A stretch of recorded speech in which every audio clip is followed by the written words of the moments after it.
ಸುಲಭವಾದ್ದು. ಮನುಷ್ಯ ಯಾವಾಗಲೂ ಸುಲಭವಾದ್ದನ್ನೇ ಹುಡುಕ್ತಾ ಇರ್ತಾನೆ. ಸುಲಭವಾಗಿರೋ ದಾರಿಯನ್ನು ಹುಡುಕ್ತಾನೆ. ಯಾವ ವಸ್ತು ಸುಲಭವಾಗಿ ಸಿಗುತ್ತೋ ಅದರ ಹಿಂದೆನೇ ಓಡ್ತಾನೆ.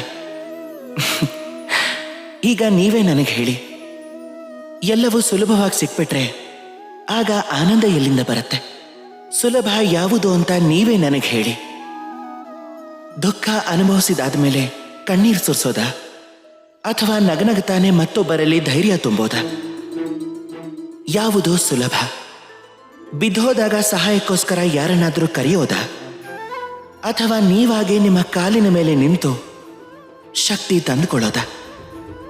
ಯಾವುದು ಸುಲಭ?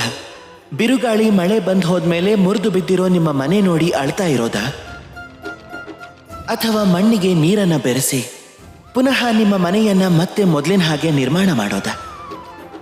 ಯಾವುದು ಸುಲಭ? ನಿಮಗೆ ಸುಲಭವಾಗಿ ಯಾವುದು ಸಿಗುತ್ತೋ ಅದು ಕೊನೆಯಲ್ಲಿ ನಿಮಗೆ ನೋವನ್ನ ಕೊಡುತ್ತೆ. ಸುಲಭವಾದ ದಾರಿಯನ್ನ ಹುಡುಕ್ಬೇಡಿ. ಸರಿಯಾದ ಹಾಗೆ ಒಳ್ಳೆಯ ಗುರಿಯನ್ನ ಆರಿಸ್ಕೊಳ್ಳಿ. ದಾರಿ ಎಷ್ಟೇ ಕಷ್ಟ ಆದರೂ ಸರಿ, ಅದನ್ನ ನೀವು ಒಪ್ಕೊಳ್ಳೇಬೇಕು. ಅಥವಾ ದಾರಿ ಎಷ್ಟೇ ಕಠಿಣವಾಗಿದ್ರೂ ಪರವಾಗಿಲ್ಲ. ಯಾಕೆಂದ್ರೆ ಯಾವ ವ್ಯಕ್ತಿ ಕಠಿಣವಾದ ದಾರಿಯಲ್ಲಿ ಹೋಗೋದಕ್ಕೆ ಪ್ರಾರಂಭ ಮಾಡ್ತಾನೋ ಕೊನೆಗೆ ಸುಖದ ಹೂವು ಅವನ ಮಡಿಲಿಗೆ ಬಂದು ಬೀಳುತ್ತೆ. ಅದಕ್ಕೆ ಮುಂದೆ ಹೋಗ್ತಾ ಇರಿ. ಹಾಗೆ ನನ್ನ ಜೊತೆ ಪ್ರೀತಿಯಿಂದ ಹೇಳಿ, ರಾಧೇ ರಾಧೇ.